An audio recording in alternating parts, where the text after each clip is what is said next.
Assalamualaikum warahmatullahi wabarakatuh. Kembali lagi bersama Hastuti Prabawati dari Yogyakarta. Mari kita belajar tentang apa saja yang ada dalam pembelajaran. Yang pertama adalah model pembelajaran. Salah satu model pembelajaran yaitu model pembelajaran project based learning. Project based learning merupakan pendekatan pembelajaran yang memberikan kebebasan kepada peserta didik untuk merencanakan aktivitas belajar, melaksanakan proyek secara kolaboratif, dan pada akhirnya menghasilkan produk kerja yang dapat dipresentasikan kepada orang lain. Model-model pembelajaran yang lainnya adalah 1. Discovery learning. Belajar melalui penelusuran, penelitian, penemuan, dan pembuktian. Contoh dalam pembelajaran, guru menugaskan peserta didik untuk menelusuri faktor penyebab terjadinya banjir di daerah setempat. Peserta didik bekerja secara berkelompok menelusuri informasi dengan mewawancarai penduduk disertai pelacakan informasi di internet atau bimbingan disesuaikan tingkatan usia, dan kemudian diminta untuk membuat kesimpulan dilanjutkan presentasi. Yang kedua, pembelajaran berbasis proyek. Proyek memiliki target tertentu dalam bentuk produk, dan peserta didik merencanakan cara untuk mencapai target dengan dipandu oleh pertanyaan menantang. Contohnya pada peserta didik SMK kewirausahaan diberikan pertanyaan produk kreatif berbahan lokal seperti apakah memiliki nilai tambah secara ekonomis. Peserta didik bisa mengikuti tahapan pembelajaran seperti eksplorasi ide, mengembangkan gagasan, merealisasikan gagasan menjadi prototipe produk, melakukan uji coba produk, dan memasarkan produk. Pada prosesnya, peserta didik bisa memanfaatkan teknologi untuk mencari informasi bagi upaya pengembangan gagasan, membuat sketsa produk, menggunakan software tertentu, menguji produk melalui respon pasar dengan Google Survey, dan sebagainya. Yang ketiga, pembelajaran berbasis proyek. Belajar berdasarkan masalah dengan solusi open-ended melalui penelusuran dan penyelidikan sehingga dapat ditemukan banyak solusi masalah. Contohnya mengatasi masalah pencemaran udara akibat asap kendaraan bermotor.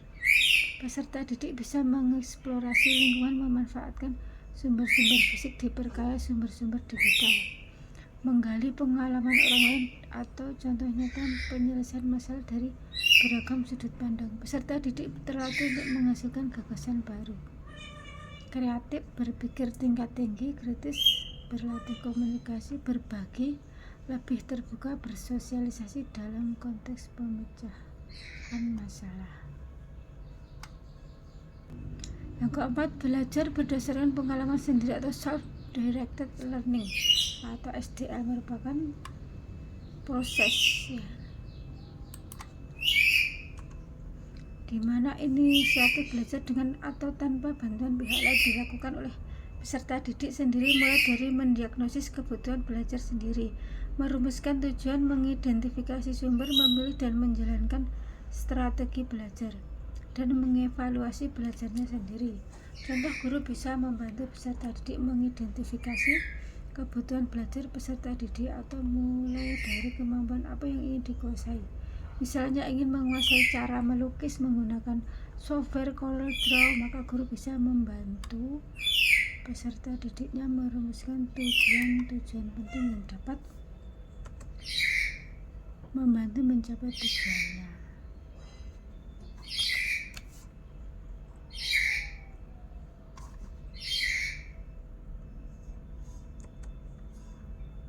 Peserta didik belajar mandiri mengeksplorasi tutorialnya melalui YouTube, menerapkan dan mengevaluasi kemampuannya. Yang kelima, pembelajaran kontekstual atau melakukan. Pembelajaran kontekstual atau melakukan, ya.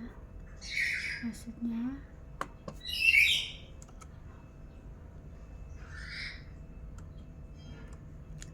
guru mengaitkan materi yang dipelajari dengan situasi dunia nyata peserta didik sehingga memungkinkan peserta didik menangkap makna dari yang dipelajari.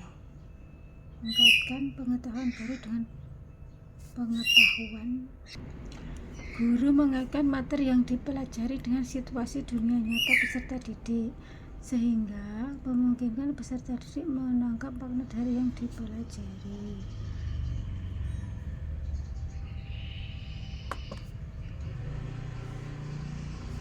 Mengkaitkan pengetahuan baru dengan pengetahuan dan pengalaman yang sudah dimiliki. Contoh dalam pembelajaran bentuk-bentuk tulang, daun, dan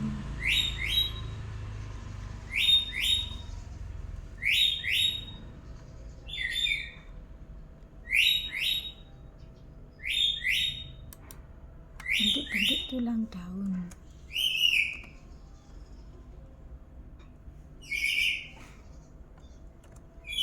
Guru menugaskan kepada peserta didik secara berkelompok mengeksplorasi melalui internet. Guru menginginkan peserta didik dapat memperoleh pengalaman bermakna yang mendalam dan dapat mengkaitkan apa yang dipelajari dalam kehidupan nyata.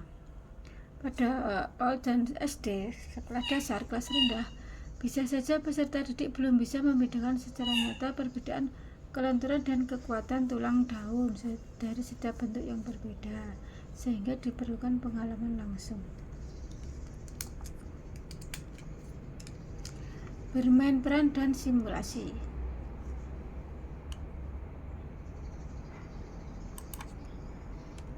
Peserta didik bisa diajak untuk bermain peran dan menirukan adegan, gerak, model, pola, prosedur tertentu.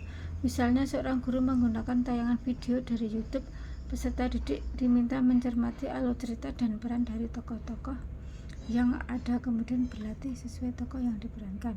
Pada tataran lebih kompleks, membuat cerita sendiri kemudian memperagakannya dengan bermain peran. Pembelajaran kooperatif.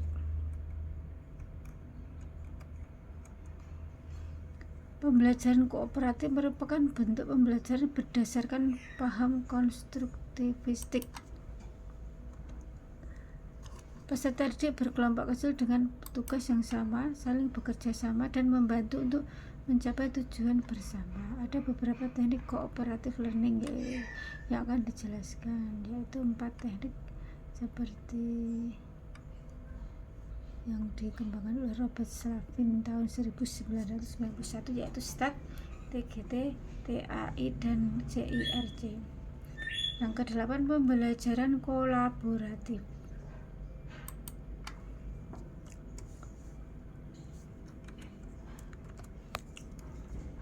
Merupakan belajar dalam tim dengan tugas yang berbeda untuk mencapai tujuan bersama. Pembelajaran kolaboratif lebih cocok untuk peserta didik yang sudah menjelang dewasa. Kolaborasi bisa dilakukan dengan bantuan teknologi, misalnya melalui dialog elektronik, teknologi untuk menengahi dan memonitor interaksi, di mana masing-masing pihak memegang kendali dirinya dalam berkomunikasi untuk mencapai tujuan bersama.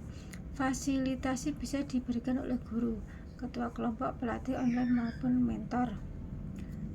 Selanjutnya, diskusi kelompok kecil.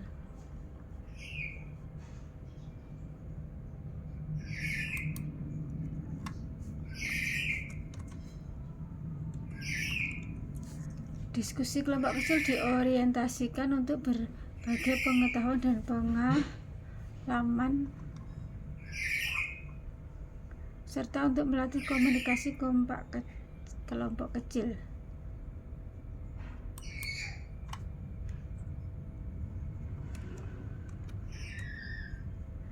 Tujuannya agar peserta didik memilih keterampilan memecahkan masalah terkait materi pokok dan persoalan yang dihadapi.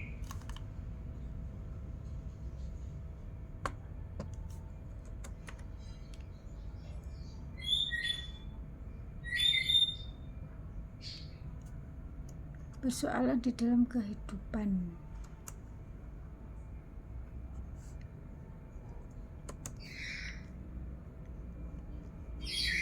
Sehari-hari, diskusi kelompok kecil bertujuan untuk meningkatkan partisipasi siswa karena lebih banyak siswa yang dilibatkan. Jumlah kelompok diskusi antara 4-5 orang. Metode diskusi digunakan untuk melatih kecakapan berpikir, berkomunikasi, kemampuan kepemimpinan, debat, dan kompromi.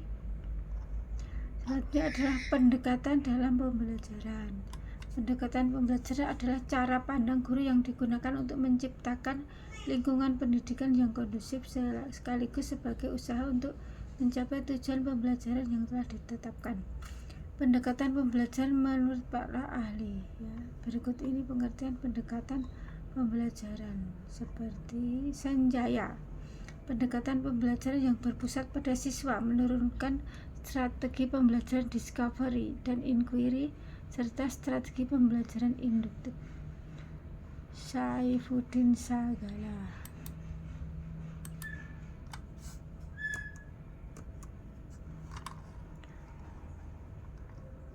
Pendekatan pembelajaran merupakan jalan yang akan ditempuh pendidik dan peserta didik dalam mencapai tujuan instruksional untuk suatu satuan instruksional tertentu. Menurut Kemendikbud, pendekatan pembelajaran dapat diartikan sebagai titik tolak atau sudut pandang kita terhadap proses pembelajaran yang merujuk pada pandangan tentang terjadinya suatu proses yang sifatnya masih sangat umum. Di dalamnya mewadai, menginspirasi, menguatkan, dan melatari metode pembelajaran dengan cakupan teoritis tertentu. Jenis-jenis pendekatan pembelajaran.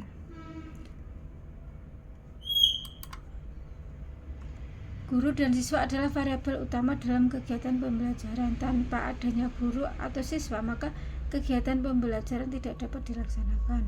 Oleh karena itu, pendekatan pembelajaran dibagi menjadi dua jenis, yaitu pendekatan pembelajaran berorientasi kepada guru atau teacher center approach. Sesuai dengan namanya, pendekatan pembelajaran berorientasi pada guru atau teacher center approach adalah pendekatan yang berpusat pada guru. Menempatkan pendekatan ini sering digunakan dalam kegiatan pembelajaran di Indonesia pada kurikulum terdahulu.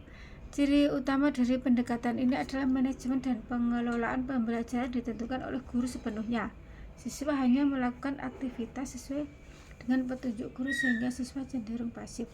Selain itu, siswa juga hampir tidak memiliki kesempatan untuk melakukan aktivitas sesuai bakat dan minat mereka, serta terbatasnya pengalaman yang diperoleh siswa dalam belajar. Inilah yang menjadi kelemahan dari pendekatan berpusat pada guru ini. Sementara kelebihannya adalah guru memiliki kebebasan dalam mengatur alokasi pembelajaran. Pendekatan yang kedua adalah pendekatan pembelajaran berorientasi kepada siswa atau student centered approach. Kebalikan dari pendekatan sebelumnya, pendekatan pembelajaran berorientasi pada siswa atau student centered approach adalah pendekatan pembelajaran yang berpusat pada siswa. Pendekatan pembelajaran ini sudah mulai diterapkan sejak kurikulum 13 dan berlanjut hingga kurikulum Merdeka karena lebih cocok diterapkan pada perkembangan zaman saat ini. Dalam pendekatan pembelajaran ini, siswa berperan sebagai subjek.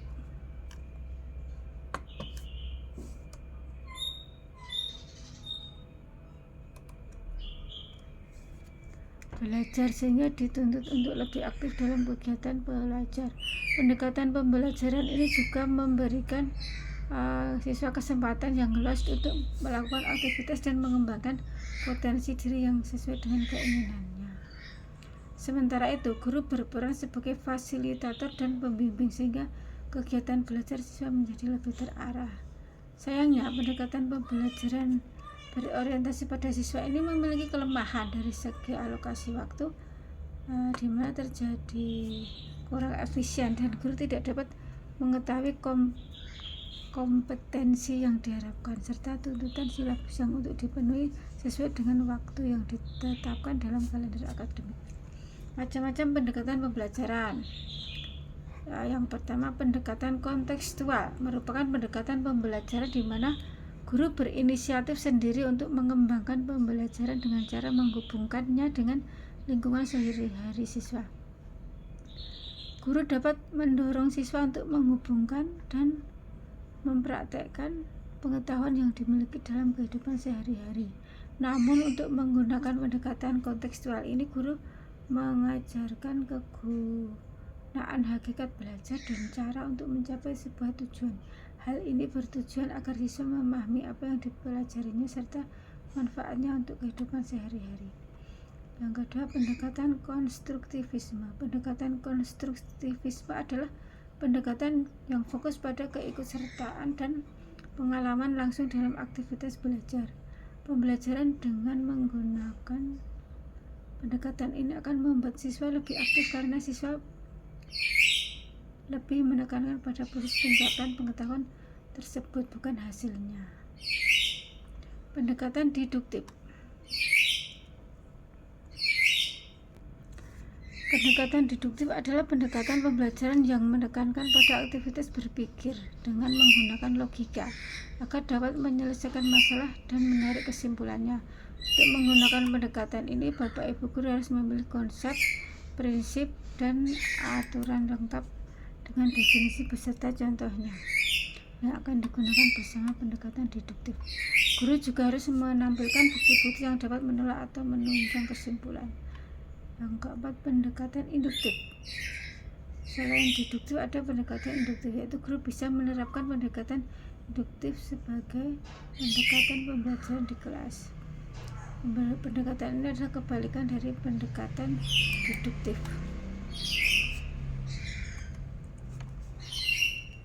Jika pendekatan deduktif dimulai dengan mengutarakan konsep terlebih dahulu lalu menarik kesimpulan, maka pendekatan induktif justru dimulai dari proses pengamatan lalu mengambil kesimpulan dari pengamatan tersebut. Untuk menerapkan pendekatan induktif ini, guru harus menyiapkan contoh-contoh yang khusus atau spesifik untuk selanjutnya disimpulkan ke dalam suatu fakta, aturan, atau hukum. Pendekatan yang kelima adalah pendekatan saintifik. Pendekatan saintifik merupakan aktivitas pembelajaran yang disiapkan agar siswa dapat dengan aktif membangun keterampilan dan pengetahuan melalui kegiatan pengamatan, bertanya, bernalar, mengumpulkan data, meneliti, dan menyimpulkan. Pendekatan pembelajaran ini diterapkan dalam proses pembelajaran pada kurikulum 2013. Yang keenam adalah pendekatan sains, teknologi, dan masyarakat atau STM. Pendekatan ini merupakan kombinasi dari keterampilan proses, pendekatan konsep, inquiry, pendekatan lingkungan, dan discovery. Adapun tujuan dari pendekatan ini adalah agar siswa memiliki pengetahuan yang jelas sehingga dapat membuat keputusan yang tepat ketika terjadi masalah di masyarakat atau di lingkungannya.